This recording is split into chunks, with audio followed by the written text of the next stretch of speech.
Someone just found human footprints in Nevada that shouldn't exist.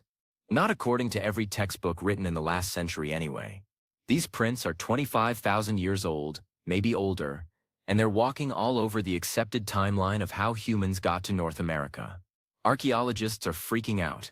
Academics are scrambling to rewrite papers, and the discovery was literally hiding in plain sight the whole time.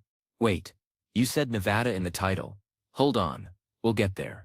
White Sands matters because that's where this whole mess started back in 2021. Scientists found footprints there, human footprints, dated to around 23,000 years ago. This caused an uproar because the established theory, the one everyone learned in school, said humans first arrived in North America around 13,000 years ago, via the Bering Land Bridge. That theory had a nice, neat story.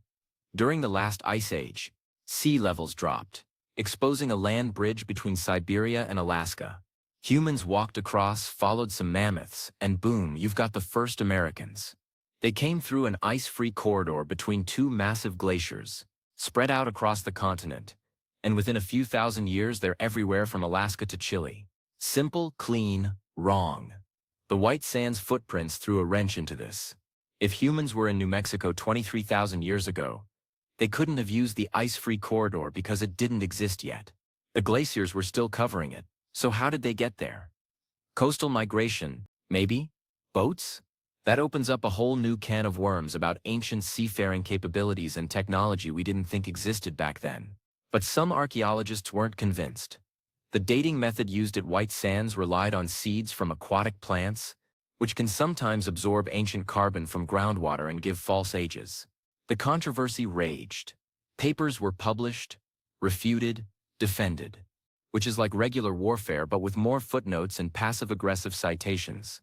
Then Nevada entered the chat, and Nevada didn't come to play nice. In early 2025, a team from the Desert Research Institute was doing routine geological surveys in the northern Nevada desert, about 80 miles northeast of Reno. They were looking at dried lake beds, specifically ancient Lake Lahontan, which covered huge parts of Nevada during the last ice age. These researchers were studying sediment layers, trying to understand climate patterns. Standard stuff. Boring even. One of the geologists, Dr. Sarah Chen, noticed something weird in a layer of sediment that had been dated to approximately 25,000 years ago. The layer had been exposed by erosion, carved out by thousands of years of wind and occasional rain. There were impressions, lots of them. At first she thought they were animal tracks. Maybe ancient camels or ground sloths, both of which lived in Nevada back then. She took photos, measurements, sent them to colleagues. Someone who specializes in ancient humans. That's when Dr. Michael Torres from UC Berkeley got involved. He looked at the photos and immediately said, "Those aren't animal tracks. Those are human footprints." Here's where it gets interesting. The Nevada site isn't just a few footprints. It's hundreds of them. Maybe thousands. They're still excavating. Women, children, walking, running, standing still. Some prints are deep, like someone was carrying a heavy load. Some are shallow, barely there. Some show evidence of dragging something. And they're all in a sediment layer that dates to 25,000 years ago, give or take a few centuries. The team used multiple dating methods. Radiocarbon dating on organic material in the sediment, which measures when sediment was last exposed to sunlight. Uranium-thorium dating on mineral deposits. All three methods converged on the same age range. This wasn't a fluke. This wasn't contamination. These prints were old, really old. The footprints were preserved because of a quirk of geology. The area was once the shore of Lake Lahontan, leaving prints. Then the climate shifted, the lake level dropped rapidly, and the prints were buried under layers of fine silt and clay. The burial happened fast enough that the prints didn't erode. Then they sat there protected for 25,000 years, waiting for erosion to expose them again. Now you might be thinking, okay, so humans were in Nevada 25,000 years ago. That's about the same age as White Sands. Why is this destroying everything we knew? Because of what else they found at the site. And this is where it gets absolutely wild. Scattered around the footprints, in the same sediment layer, they found stone tools, scrapers, cutting implements. The technology is sophisticated. These aren't crude, simple tools. They show evidence of advanced napping techniques, the ability to create specific shapes for specific purposes. Some of the projectile points have features similar to Clovis points, which weren't supposed to exist until 13,000 years ago. Near one cluster of footprints, they found the remains of a hearth, a fire pit. Charcoal from the fire was radiocarbon dated to 24,800 years ago. Around the hearth, they found burned animal bones, horse bones, camel bones, the North American kind that went extinct. Someone was cooking dinner 25,000 years ago in Nevada, and we can see their footprints leading to and from the fire. They also found what appear to be post holes, small circular depressions in a pattern that suggests a structure, maybe a tent or windbreak. If that's what they are, and the analysis is still ongoing, that's evidence of semi-permanent habitation. These people weren't just passing through, they were living there. Here's why this matters. The Clovis first theory, which dominated American archaeology for most of the 20th century, said Clovis people were the first to arrive around 13,000 years ago. That theory has been slowly crumbling for decades as pre-Clovis sites were discovered. Monteverde in Chile, Meadowcroft Rock Shelter in Pennsylvania, the Topper site in South Carolina. Each one pushed the dates back a little further, but none of them were universally accepted. There was always some controversy, some reason to doubt the dates or the interpretation. Nevada is different. The evidence is overwhelming. Multiple dating methods, clear human footprints, tools, fire, structural remains, fauna. It's the smoking gun. And it doesn't just push the dates back a few thousand years. It obliterates the entire timeline. If people were in Nevada 25,000 years ago, making sophisticated tools and hunting megafauna, how did they get there? The Bering Land Bridge theory doesn't work, because the glaciers blocking the path south didn't open up until around 14,000 years ago. So either humans crossed the land bridge way earlier than we thought, like 30,000 or 35,000 years ago, or they came a completely different way. The coastal migration theory suddenly looks a lot more plausible. The idea is that humans traveled down the Pacific coast in boats, hopping from island to island, fishing and hunting marine mammals. The coast would have been ice-free earlier than the interior. They could have reached California, Oregon, and eventually South America without ever going inland. The problem is we can't find evidence of this because the coastline from 25,000 years ago is now underwater. Sea levels were 400 feet lower back then. Any coastal sites are on the ocean floor now. But Nevada is inland. How did people get from the coast to Nevada? Were there multiple migrations? Different routes?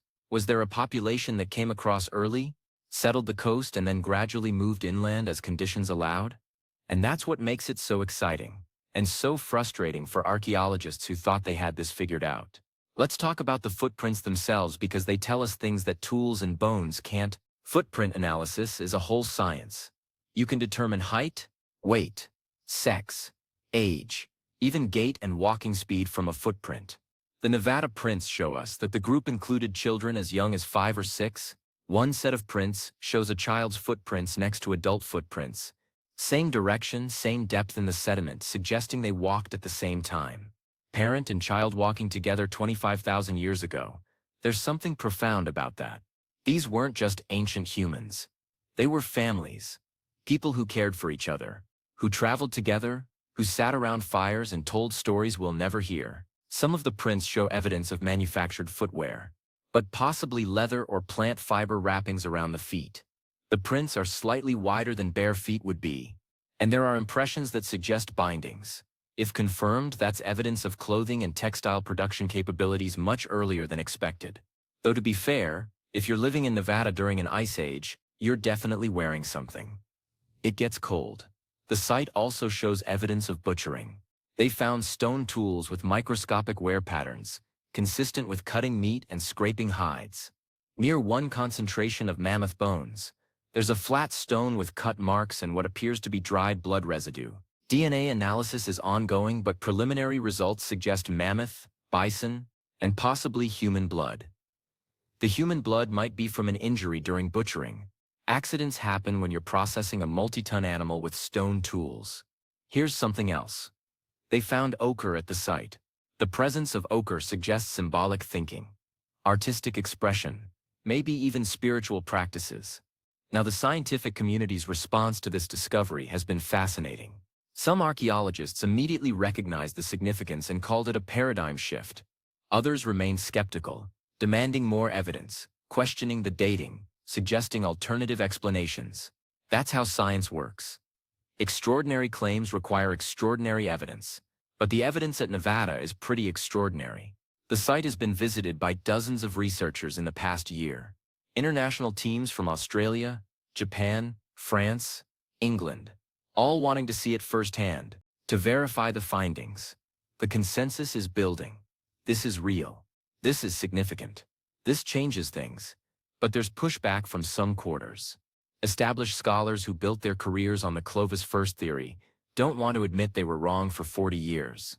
There are egos involved, reputations, entire academic departments that need to rethink their curriculum. Some people are handling it gracefully. Others, not so much. Academic Twitter has been a bloodbath. Meanwhile, the excavation continues. They've only exposed about 10% of the site so far. Ground-penetrating radar suggests the footprint layer extends for several acres. There could be tens of thousands of footprints. There could be more hearths, more tool caches, maybe even burial sites. Every week brings new discoveries. One recent find is particularly intriguing. They discovered what appears to be a child's handprint pressed into the clay near the edge of the ancient lake. Next to it are small circular impressions, possibly from a game. Maybe the child was playing in the mud while adults worked nearby. It's a moment frozen in time. A glimpse of daily life, 25,000 years ago.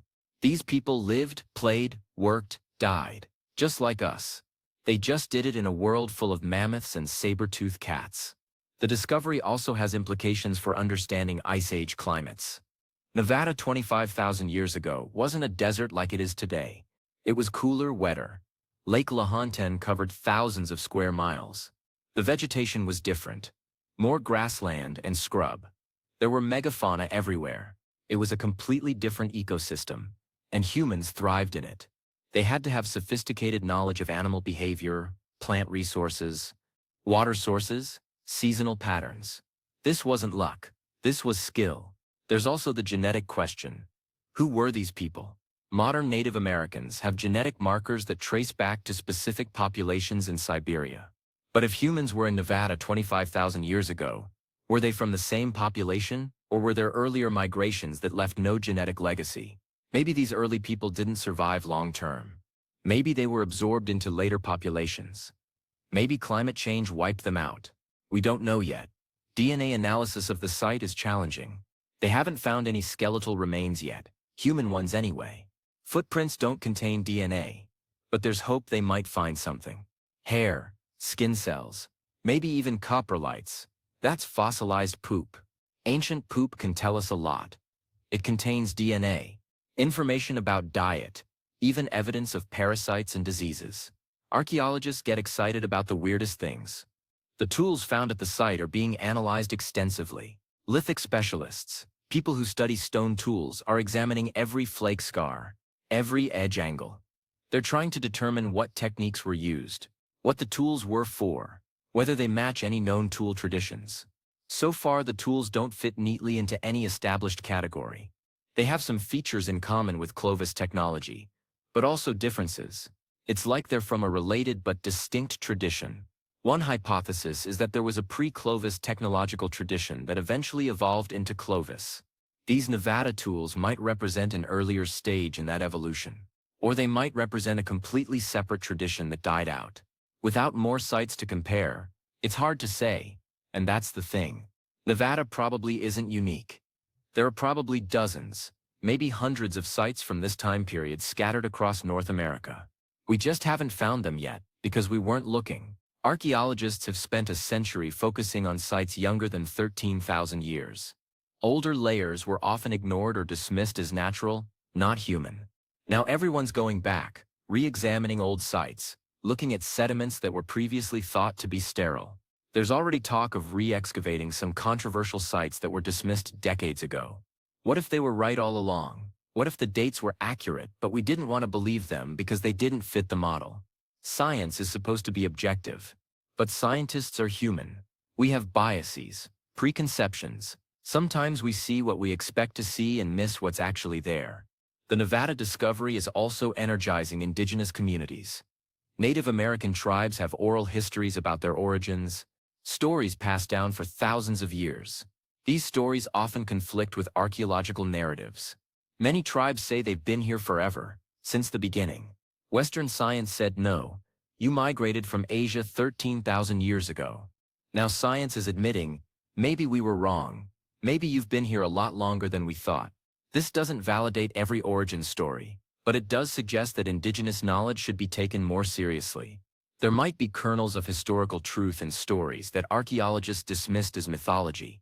A growing number of researchers are working with tribal communities, incorporating traditional knowledge into archaeological interpretation. It's about time. The Nevada site is now protected. The exact location hasn't been publicly disclosed to prevent looting and unauthorized visits. The area has been fenced off. Security cameras were installed. Graduate students take shifts monitoring the site. This is necessary because people are stupid. If the location became public, you'd have treasure hunters, souvenir collectors, and idiots trampling all over invaluable evidence. It's happened before at other significant sites. The research team is planning to publish their findings in multiple papers over the next year.